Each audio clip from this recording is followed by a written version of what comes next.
I've never seen anything like it before, and to attempt to hit the ball out of there is pure madness. The winner of the gold medal and the champion golfer of the year is Cameron Smith. This is the one that I've always wanted to win since I was a little kid. So it just feels pretty amazing to be able to get it done today. It's amazing that it's my destiny to be the first Aussie to win. Just incredible. Hello and welcome to the Playing from the Tips podcast, the show that covers the world of professional golf and attempts to make sense of it all in the week ahead and offer nonsensical tips for the week ahead. Jimmy Emanuel is my name and I'm your host, charged with the task of keeping us on track and tallying the remarkable number of wins and top tens we record each week, which in this episode we will try and earn from the Challenger PGA Tour of Australasia, PGA Tour, LPGA, DP World Tour, WPGA Tour of Australasia and TGL.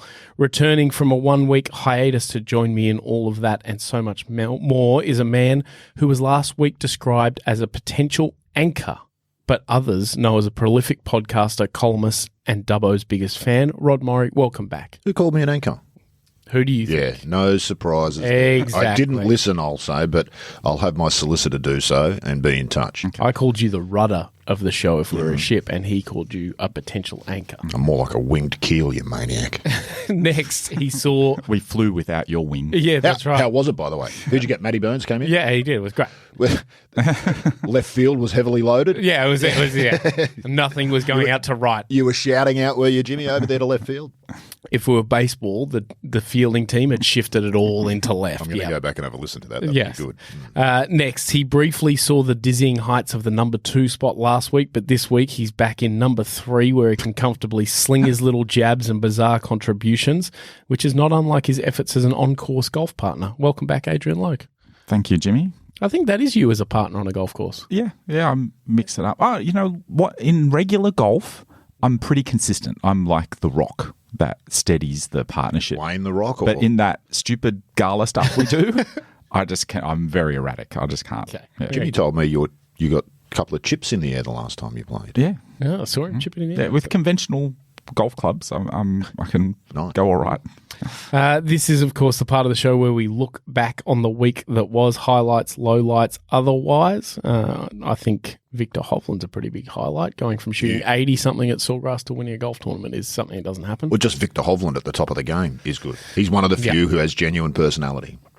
You know, completely likeable, great game to watch, but has genuine personality, and the game's better when he's playing well. Still one of the greatest interviews ever where he said, I just suck at chipping. Well, not his post-win interview was, I had some disgusting shots, but they went where I went. It's like, wow.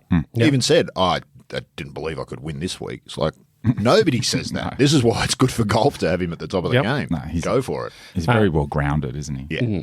But James Conran was a highlight for me.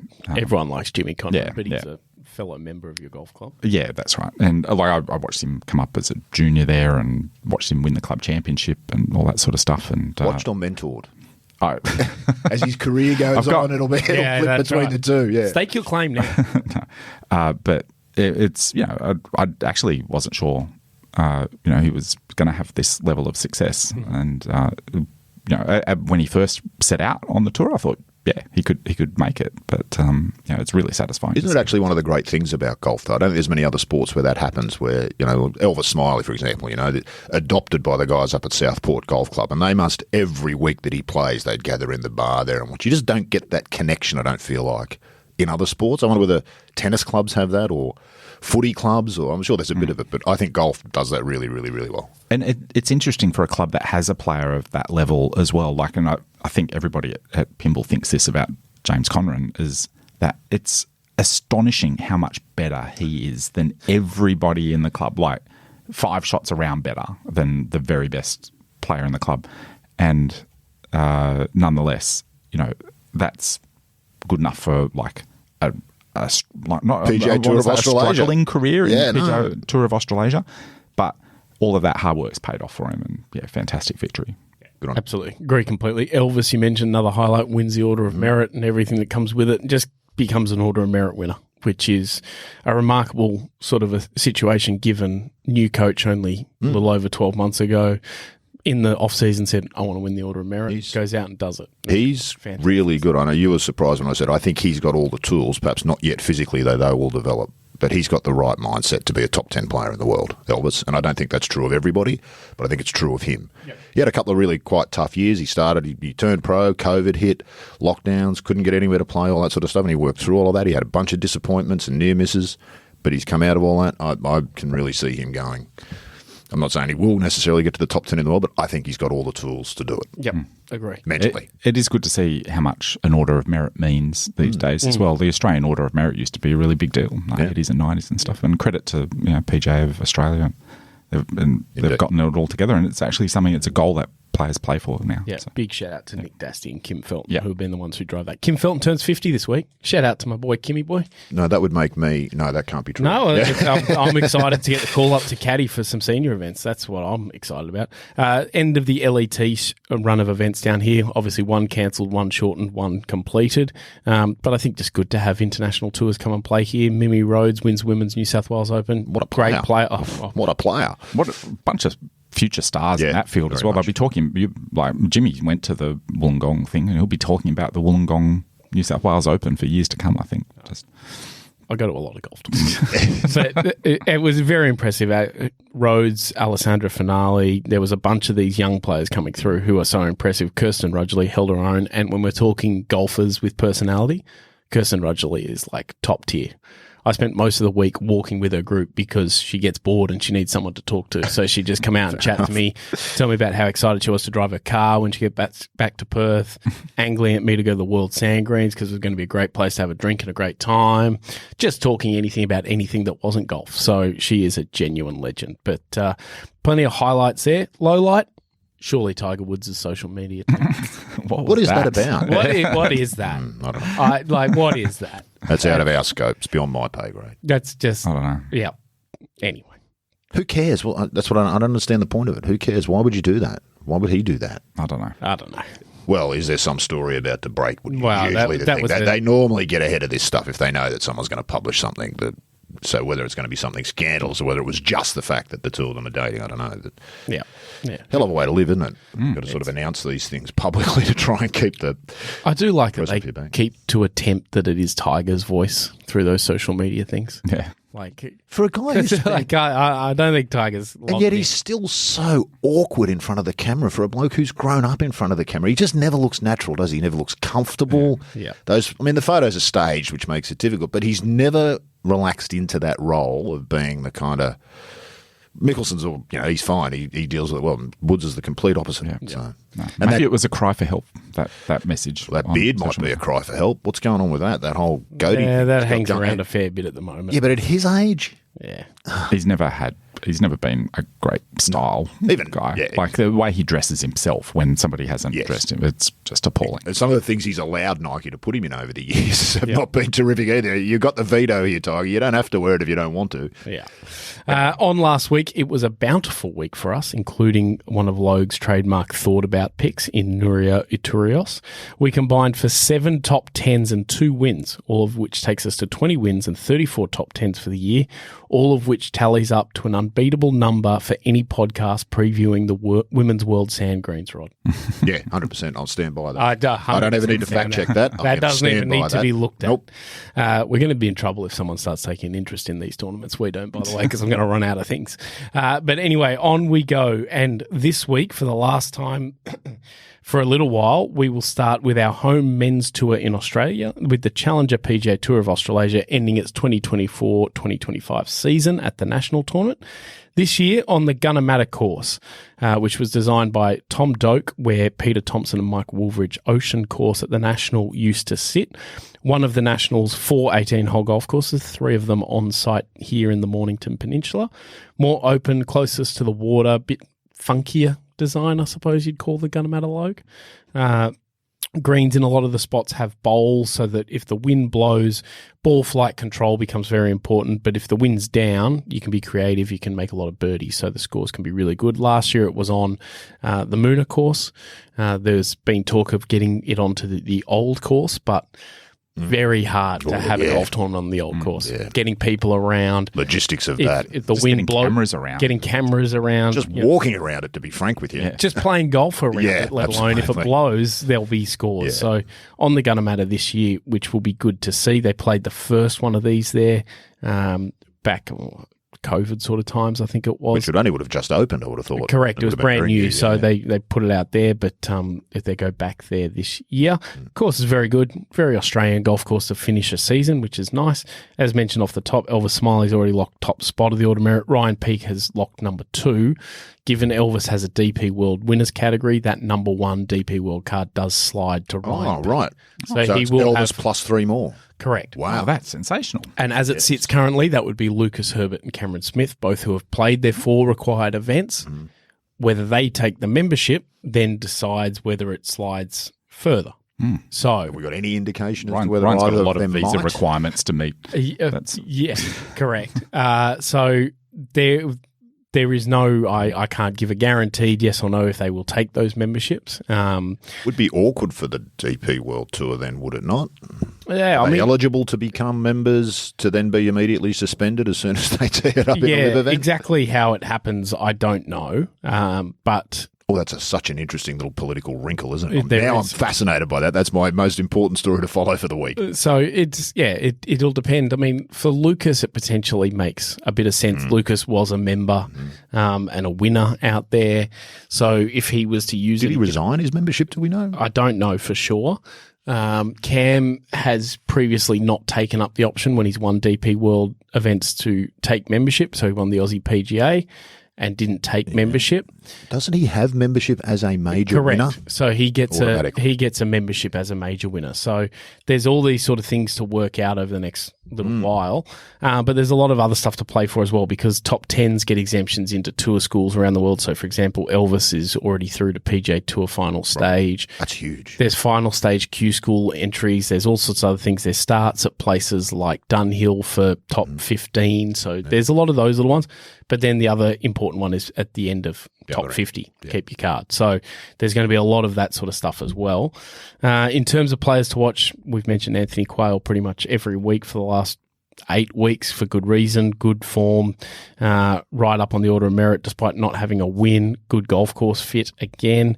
His great mate Jake McLeod basically copy-pastes that description. He, again, hasn't won this season but been very close, sits very well, fits the golf course very well.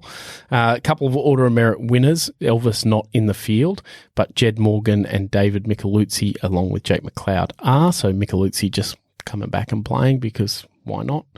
Ryan Peake will be in the field looking to end in a positive way. Slew of tournament winners. And then the other little Order of Merit thing, future tour Order of Merit. So the amateurs who play, they have an Order of Merit. Top of that Order of Merit gets a card the next year for the tour. So if you turn pro. So Billy Dowling and Declan O'Donovan, Great initiative. neck and neck. So Quinn Croker got it last year. These two are right at each other. Another tick for PGA. When you have former players making decisions about this stuff, you Correct. get good results like that. That Correct. really is that's a great Exactly. idea. I agree completely. And also horses for courses mention. Nathan Barbieri, they've played the National 4 times. He's finished in the top 10 4 times. And he was runner-up last time they played Gunnamatta. okay. And he won Q School on the Mornington Peninsula this year. Down there for the midweek comp, Nathan. You're a shoo. Yeah, You win a ball for sure. he's a member at St Michael's and he comes from North Ryde Golf Club. He should move to Melbourne. What's he Sounds doing like up it. here? Yeah, absolutely. Yeah. Let's get some tips. Logue, we'll go to you first. I'm not sure I love this trend of tournaments just being named after the course they're played at. We've had the Heritage and now the National. I don't know what, it just doesn't work for every venue, but we'll go with it. I like David Micheluzzi this week. We all like David Micheluzzi every week. Yeah, absolutely. Lovely bloke. Yeah, great guy. Got And a- another I personality. was going to say a bit of spark about him. Yeah, A lot of just nice. spark. That's Yeah. what you want to see. Rod, tip from you? I like the first guy you mentioned, Anthony Quayle, for that reason. There's a lot to play for. I'm not sure. Has he still got his card in Japan, Anthony? Effectively, no. Right, so- Has got some status there, but has decided to step away from there because of just Big working. Big implications for him then this week, and he's a very real chance. I mean, he probably doesn't have to win, but he's good chance he will take one of those 3 cards, assuming that Lucas and Cameron don't take theirs. So there's a lot to play for him, and I see him standing up to the task. He'd go well in Europe, I think. Oh, yeah. I think so too. I was originally looking at Anthony Quayle, but I'll amend Tell that. you were, and I was going to try and give you the heads up, but how do you do that? I don't That's know. okay because You backed Quayle last week, I think, didn't you? I did. So I'll go to McLeod. Good. So that we're Mix it. covered Well, across that's all bases. what Rod would normally have done. Yeah, there you go. Exactly. We've just swapped. Yeah, exactly. On we move and we go to the PGA Tour and hear from you, Rod, about the Texas Children's Houston Open. Yes, they don't actually use the word hospital, but Texas Children's is a hospital. So they're the. I'm not sure how that works. I had a look at their website, and I don't know how it's a not-for-profit, but anyway, they've got enough money to sponsor a golf tournament, so good on them. Memorial Park Golf Course in Houston. So the Houston Open has traditionally, up until the last couple of years, been the week before the Masters. So the tournament was as much a scheduling thing as anything for players who wanted to play the week before or whatever. Now that it's 2 weeks before, I think that's had an impact on the field, which we'll talk about in a minute. This is the Tom Doak and Brooks Koepka redesigned course called Memorial Park Golf Course, public facility in Houston. The guy who owns the Houston Astros, is it, the baseball team, donated $13 million to the city to redo the course. They got Tom Doak in consultation with Brooks Koepka. And they've actually built a surprisingly not surprisingly for Doak, a really quite interesting golf course. I think there's only 19 bunkers on the course. It's very un-PGA Tour-like. It's wide, lots of short grass around the greens, some really interesting shots. There's 2 holes that have water, but both have got sort of a peninsula kind of green setup. He's done interesting things with what they've had to work with, it looks like to me. In fact, it looks like a perfect municipal golf course. That's where you'd love to. You'd go there and pay $50 and play it and go, well, that's worth every cent. That was fantastic. So, But they don't necessarily tear it apart, do they, the pros? well, no, this is the funny thing. Well, it is only a par 70 in fairness. So the tournament record is 16 under. So if it was a par 72, you'd be talking 24 under. But at 7,000 yards, par 70, no, they don't. 16 under for 4 rounds for these guys. An average of 4 under is not. You know, normally someone's going to shoot 60, 61, 62, that sort of thing. You don't tend to see that so much here. And that does speak to, I think, the course architecture, the impact of the... Because I would imagine that it'd be quite compressed. They're the best players in the world, and they're not shooting great numbers. I imagine most of the people who play there don't play... have half-decent scores too, because there's the same reason that makes it interesting for the pros and difficult, all that short grass around the greens and all the options, makes it much easier for the likes of us. You just pull out the putter. Yep. Simple. So that's what makes it good and interesting golf. So based on that, it'll be really interesting to watch. Wide fairways. There's a sort of a ravine, a creek. I don't think it's an arroyo. What was the other one we have? There was an arroyo and there was a...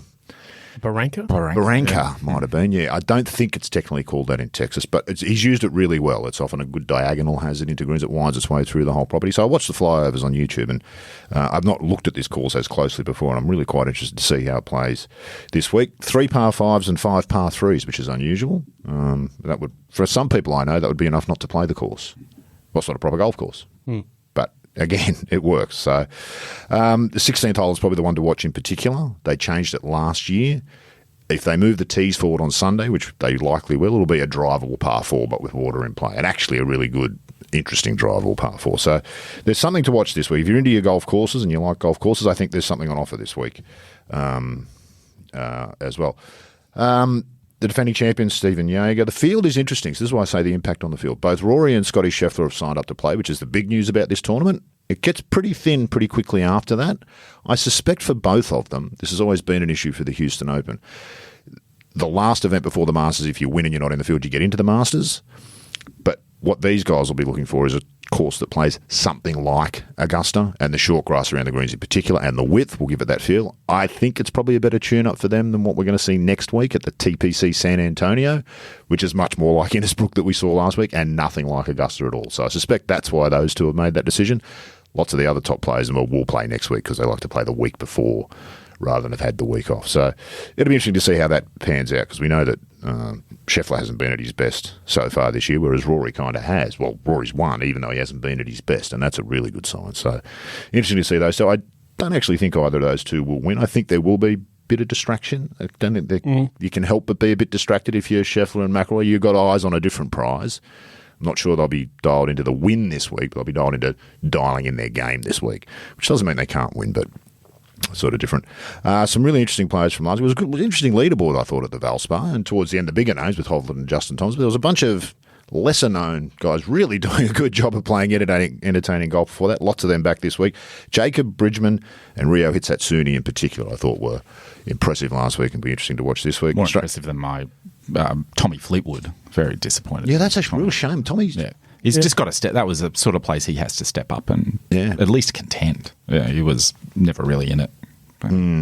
Wind is the big thing for Tommy. If you play in the wind, Tommy really comes into his own. He's the golfer that can throw out the yardage book and really turn on a good score. He's one of those sorts of guys. So wasn't so much that. The Australians in the field, Battley, Jason Day, Minwoo, Carl Phillips, and the semi-Australian in the field, Ryan Fox, who's actually going to be my tip. Played really well in the first round last week on a golf course that doesn't suit him. Pedestrian in the middle 2 rounds.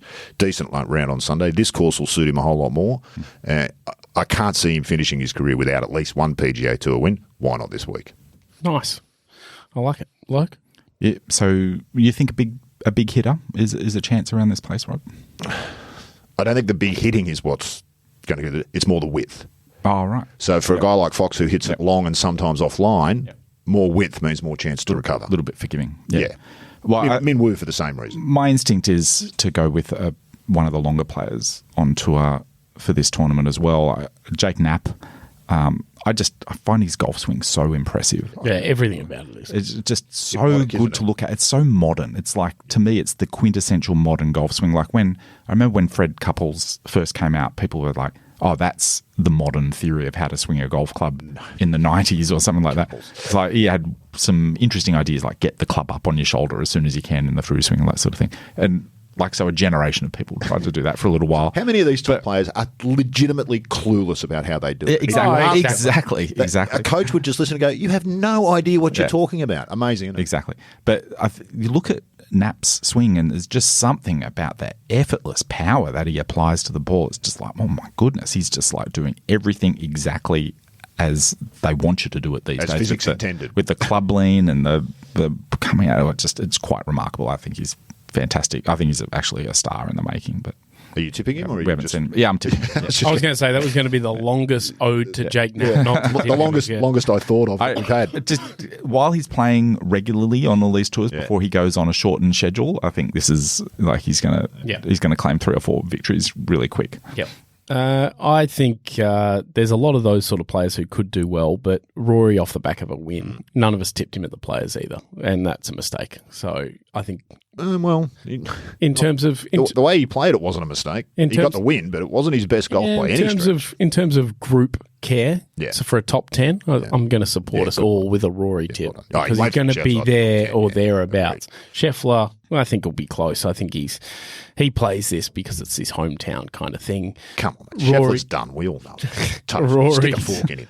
Rory played Valero last year as his one. Yeah, I remember him playing that as his. Oh, this is going to be my change to the San Antonio, because they all look for this. Oh, this will be my new strategy for majors and all this sort of stuff. But they got nothing else to do, Jimmy. They play golf for a living. So a lot of time sitting around thinking about stuff that's really quite meaningless, including if I play the week before or 2 weeks before, is it going to make a difference? Very true. So Rory for me, interesting. No, Adam Scott, who's won every Texas PGA Tour event. Normally loves it. But Jason Day likes Texas too. He does indeed. Mm-hmm. And I noticed Jason's profile picture on the PGA Tour website's been updated to the visor. So has he gone to a visor? Yeah, he's been visor all season. Has he? Yeah. It's good. Shows you how much golf I've been watching. I've hardly seen him. Although he hasn't been on TV much, I wouldn't have thought. No. Let's move along. We go to a national open and to you, Logue, for the Hero Indian Open on the DP World Tour, for anyone who doesn't know where they play that event. Excellent. Yes, the Hero Indian Open. This is technically still part of the Asia swing. So India's in Asia. Yeah, true. Yeah. Hero Motor Corp, we all know, is the sponsor here. But for me, the real hero of this event is DLF Golf and Country Club. Well done. And in a callback to an earlier thing, I think this tournament could be called the DLF. I'd be quite happy with that. Yeah. Except they now play like 3 events there. Well, the more there should be a more trophy for the person who finishes DFL at DLF. Yeah, that'd be good. You get a mug or something, a tankard. It's a visual feast, the DLF Golf and Country Club. The titular DLF, do you know what that stands for, Jimmy?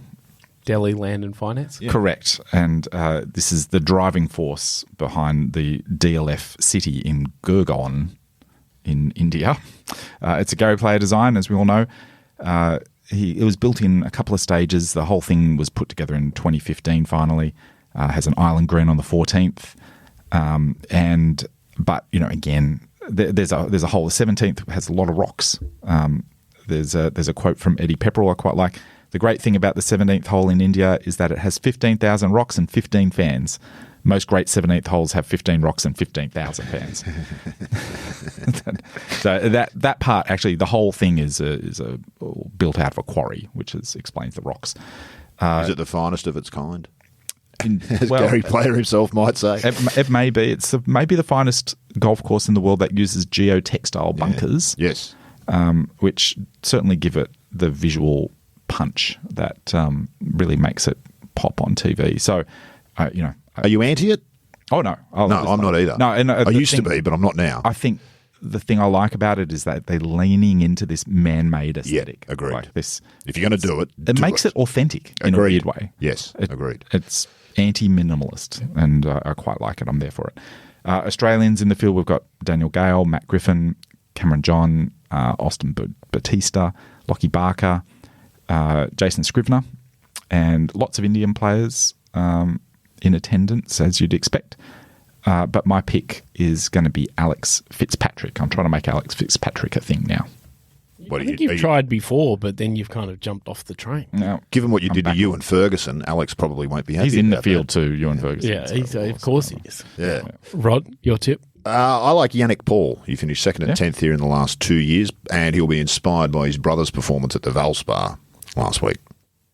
I'm going to go with Matthew Jordan. 2 top 10s on the bounce. I thought about Matthew Jordan. Yeah, Okay, he's got 2 that in top early. 10s on the bounce. And for a guy who grew up at Royal Liverpool Golf Club, he's never going to win at a place like Royal Liverpool. He's going to win at somewhere like DLF. Oh, yeah. Something that has no resemblance to where he learnt to play the game. Well, That's true. Everybody in this- revetted bunkers. Is Top 6. geotextile bunkers. Come on I now. don't know, squint a little bit. If you squint it, that's nice. Top 6 at Laguna National doesn't come out of someone who's going to play well at Links Golf Courses. It comes out of someone who's going to play well at places like DLF. So Matthew Jordan for me. On we go. We go back to you, Rod. The LPGA returns with the Ford Championship presented by Wild Horse Pass. Intriguing, isn't it? Isn't it just? I mean, I don't know if it's a casino thing. It is. Of course it is. It's a 36-hole resort and casino facility called Wild Horse Pass. I reckon there's a whole episode in golf course names. Yeah. There's very few interesting ones, but this one certainly. This one they're playing on the Cattails course at Wild Horse Pass, as opposed to the Devil's Claw, which is the other one. So there's a lot going on there, isn't there? If you're going to Just stop. It's in Arizona. Before we talk about that, just quickly, this happened last week. Angela Stanford named captain of the 2026 Solheim Cup team. So we now know who both of those are. Anna Nordquist announced a couple of weeks ago. So that's good. Solheim Cup news is good news. Big fan of the Solheim Cup. Always a great event. And any news about that is good. Owned by the... I don't know whether you pronounce this Gila or Gila, Gila, the Gila River Indian Community. So that's who owns the sort of resort and the casino, and that's the whole point of the thing in Arizona, as I said. This is only the second year of the tournament. They only started it last year. It's golf in the desert. It's flat, low-lying vegetation, wasteland. Not my kind of golf generally, but this course does look pretty interesting. Again, wide, fair bit of short grass around the greens, which is good. Greens are pretty big. Nearly won it last year at 20 under. I suspect we'll see scoring like that again. This is the start to her 2025 season, Nelly. She skipped the entire Asian swing, which is sort of interesting. It'll be interesting to see how that goes. We're only 2 weeks out from the first major of the year for the women at the Chevron. So it's an interesting preparation not to have played at all sort of before now. And she's picked a hell of a week. Every one of the world's top 10 players are in this field. So that is in order. Nelly, Gino Titikin, Lydia Ko, Ronnie Yin, Hannah Green, Lilia Vu, Ayaka Furue, Jin Young Ko, Hei Yan Yu, and Charlie Hull. You'd go and watch that, wouldn't you? Yeah. If it was on down the street. And that's just the top 10. So I would imagine there would be a lot of people listening to this who would have, if they potentially looked at the field list and gone, I don't think Minjee Lee's playing. And Minjee Lee isn't playing. And she isn't playing, but would be so surprised she's not in the top 10 players in the world. 18th. I had a look at it this morning because I had exactly the same. Yeah. She's fallen all the way to 18th. Yeah. And it doesn't feel like she's been And playing that badly. She's been playing pretty good to start the year. So It's not going to last long with that long putter, Jimmy. Yeah. She looks so good with that long putter. That Exactly. She'll be back. She'll be in the top 10 again before the It wasn't end a of the year. great year by her standards. No, agreed. But that's right. I think we got used to, there was a period there where Minjee just finished in the top 5 virtually every week for an entire season. She just was 2nd, 4th, 5th, 2nd, 6th, 8th. She just never missed. She's incredibly consistent. So, and I think that long putter is going to give a bit of that back to her. All top 10 in the world in one tournament, that's a rare occurrence for any week. This is I wouldn't have expected to find that this week particularly, but I suspect it's back on American soil and all of those players want to reacclimatise to the style of golf. Correct.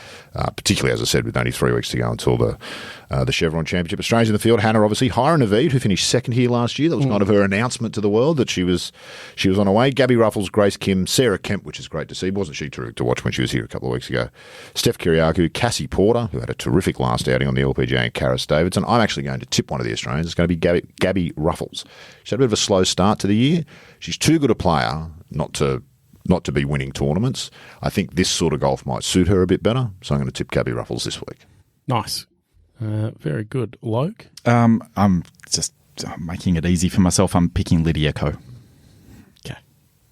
That is it. You seem disappointed. Yeah, maybe. You expect more of me? Not really. Okay. No. Have you ever been out to the end of a branch to see? Well, you're really out over your skis there, aren't you? Lydia Ko, the world's number 3 ranked player. I'm going to go with Yuka Sasso, who was in, I think, a top 20 here last year. Similar result last time she played. She's a way better player than she shows week in, week out. Mm-hmm. She's obviously shown it at major championships, but is too good a player not to have better results regularly. So it just feels like maybe she might have something a little bit this year. You mentioned Sarah Kemp. She was there last week as well. One of the nicest people in world golf. Just a class act. Wish her all the best. I hope her comeback on the LPGA is really successful because, as we said, she was really in probably the best form of her career. Correct. Not long before that accident that's and a nasty it's legs still moving like towards getting muscle back. Yeah. Like the difference between her quads is quite stark. She sort of limps around a little bit, but golf game looks pretty good. Yeah. Thought she was going to miss the cut last week, went out by a shot and came back and shot a couple under par rounds.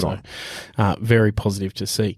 We keep moving, but stay with women's golf for one of the more unique events in the world. This week on the WPGA Tour of Australasia, the Women's World Sand Greens at Binalong Golf Club. So Binalong is northwest of Yass. Okay. Mm-hmm. So there's a lot of people. Something has to be. A lot of people probably listening going, well, what does that mean? Which means it's miles away from most things. Yes. Basically. Yeah. 3.5 hour drive southwest of Sydney near Cootamundra. Is its probably nearest centre, I would say. And as the tournament name suggests, is on sand greens. So putting surfaces made of sand, or more realistically, dirt. You get your rake out, you smooth out your putting line to the hole, you hit your putt. That's sort of different, how it works. Isn't it? Very different. Small targets in terms of the greens. And it's generally very firm and hard around it, which is why they have the sand greens. Can't grow the grass and look after the grass to that level in a place like Binalong. So it's a Golf New South Wales organised event. It's $175,000. It's 54 holes for a field of about 60 players. Welsh player Lydia Hall is the defending champion, and she is back to defend. Other players of note, last week's runner-up Kirsten Rudgley, Minhee Yoon, Claire Shin, who won the Athena, college standout Madison Hinchin-Tolchard, who's starting out her professional career, Melbourne International winner Abby Teasdale. I'll start us off with our tips, and I'll go with Kirsten Rudgley. She was very impressive last week. She's there for just to see it and have a bit of fun, but she's sort of that. The name class stands out, doesn't it, as you go through the field? It really stands out. It'd be like Rory playing the New South Wales Open, kind of when Cam Smith came and played some of those smaller events. She also got remarkable short game, great hands sort of thing. So she'll figure out how to, because chipping to the sand greens is the hardest thing of all time. Putting you get used to pretty quick, but chipping on those greens is... Correct. So she'll work it out very quickly. Well, a lot of these players played it last year, but she'll work it out very quickly. So Kirsten for me. Rod? I was going to go with Kirsten too. I'm going to switch and go with Abby Teasdale in that play. Okay, so I think has got a really good golf game and a big future. Very quiet and very unassuming, but she's a very good player. Good attributes for golf. Correct. The sort of person who spends a lot of time practicing and is happy to do it because they're on their own. Correct. Loke? This is a pick that I thought about for the Athena. It was Claire Shin, which, she ultimately won. Did you say you thought about? I thought about it. We're going back to a thought about. Correct. For like 4 weeks ago. That's a great call out there. That's a good callback. Only I can verify that I thought about it, but I did. It's a game of integrity, Logue. And I think that skills challenge aspect of the Athena is going to be on display here this week with the sand greens. She'd be up for a challenge. So Claire Shin is my pick. Nice. Yep. Very good. Finally, it's time for the final of the TGL, first year of TGL. 3-match series. They only play game 3 if required, but it starts late Monday evening in Florida for game 1. Games 2 and 3 would be on Tuesday their time. It's New York Golf Club versus Atlanta Drive Golf Club for the first inaugural SoFi Cup. Yeah, it's big. Having your name on that trophy first This is like being young Tom Morris. Or It's like setting up a dynasty, really. Yeah. Have we seen the SoFi Cup? Do we know what it looks like? Yeah, kind of. Yeah, kind of. Do you know what it actually kind of looks like? It kind of looks like the Can't believe you know this. AIG Women's Open Trophy. That kind of long, tall sort of a number. I'm looking it up. Yeah. Anyway, lineups are set for the first match, and they can change for Game 2 and Game 3. Atlanta lines up with Justin Thomas, Billy Horschel, and Patrick Cantlay. They go against Cam Young, Ricky Fowler, and Xander Schauffele for New York. Who wins, and has it been a success, Logue? New York got off to a terrible start, didn't they? Yeah, I don't know. I remember you saying New York are terrible, but Yeah. I think they did. I think they got off rolled to a like terrible first two start. games. Yeah. How has this happened? Weren't they in the very first match and they got smacked like six blot or something? Yeah, it was just yeah, that's ridiculous. right. I was quite happy about that because I didn't want like a Yankee-style dynasty to be formed this early on in the TGL. So I'm really not on board. And of course, I've lost complete interest since LA are out now. But Beloved LA. my beloved LA. But I can't see myself going for New York. So it's got to be Atlanta. Come on, get on board. Okay. That's it's Rod's team. Well, they're my team, Atlanta, so really. It'll be a disappointing thing. The irony of that we won't know be what lost Jimmy's on going to me. pick then. Well, the irony won't Yeah, be I'm lost going on to me. pick New York. Yeah. Yeah, of course. We want to guarantee a win. Yeah, that's right. We're not right. stupid. We're not stupid, despite the vicious rumours out there. We're not. I'd like to see you make that case in court. Yeah. I wouldn't be guaranteeing a win. Well, anyway, that will just about do us for episode 105.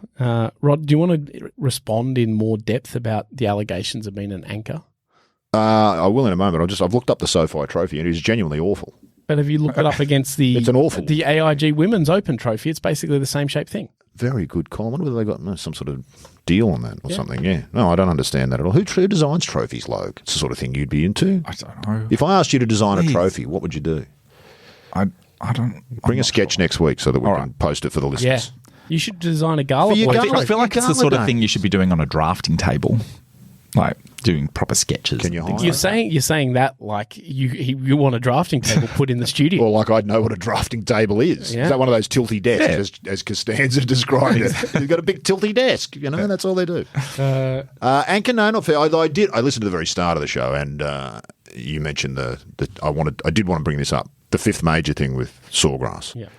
I was watching it last week and for all of its faults and everything else, and you've got to separate who owns the tournament from the event itself, it is genuinely spectacular. And I thought about it this way. I watched the Olympics with someone who's a non-golfer, and they love Le Golf National, despite my weeks and weeks and weeks of explaining why they were completely misguided and that it's an awful golf course. However, they're still committed to that notion that Le Golf National is their favourite golf course. Sawgrass presents something to the non-golf public which is completely different to anything else. That is unbelievably spectacular, that finish. It's off the charts. Yep. You cannot deny what the Players' Championship has in players, now in prestige, in finishes. I mean, again, it was a phenomenal finish. I think they need to do away with the 3-hole playoff the next day. I think that's an attempt to... This is the problem. PGA Tour owns it, so of course they get everything wrong. That tournament needs a 1-hole or sudden death playoff on the 18th, right then and there. Well, we've got to get the 17th in there somehow. gotta do- Well, in fact, 16, 17, 18. It's just such a good... I can understand the thinking, but right then, is there anything flatter than a Monday finish? Well, it was only Monday. It was only Monday because of the weather. They had a weather issue. Anyway, but anyway, in terms of that, it doesn't matter what you call these things, and there's nobody in charge of designating it, but there's no question it is one of the 5 most important and best tournaments. I think the key there is the memorability of the holes. Like golfers need to know, when you're viewing, you need to know what's at stake on every shot, and people remember those holes year after year and the shots that you meant to play. 100%. And they know when you're standing over the ball what's going through the player's head. It delivers the entertainment, which that makes golf it should. different to every single court you're going to see. Like just everything else is. Like, who knows what's going on? Like, it's just a golfer standing over a ball on green grass with white bunkers off in the distance, and who knows what's I did speak to someone who was there at the Players this year, who goes to a lot of golf tournaments and stuff, and a bit of like a feedback on what is, and it was a lot of the same. It stands out in the memory, the way they manage the crowds and do everything like that, the way it's put on. It's very much a corporate event for the PGA Tour because it is their biggest show and it's their chance to bring in everyone from around the world and do that. But it is done to a very, very high level. And Yeah, I think. Like I said, you separate the ownership from the event. I had some similar. Augusta National's not the cleanest entity in the world. It's got a history that's got some pretty dark phases on it, but you separate that from the tournament. I just think it's enough being pig-headed and purist about it. Let's just admit it. It is, in fact, realistically, probably the fourth major. Yep. I suspect. Whoa. Whoa. Okay. In terms of... You might want to cut that out. No. I'll cut the other stuff out, but I'm not going to cut that out because I do think if you asked any professional golfer of the four majors to rank them in order, there'll be... Yeah, PGA's always at the bottom. PGA's always going to be fourth. I don't think yet you'd have a player say they'd prefer to win the Players' Championship than the PGA, but they'd be not far from equal, I would have thought. Okay. And part of the reason, the players are genuinely invested in it. Genuinely, it is their tournament. They really are invested in it. Like it's their it's their one thing. So for all those reasons, I'm on the. God, I think that's the last thing we need though in the top four is to have one locked into a venue in the US. Like at least with the PGA, we've got this potential thing that it could go around the world and.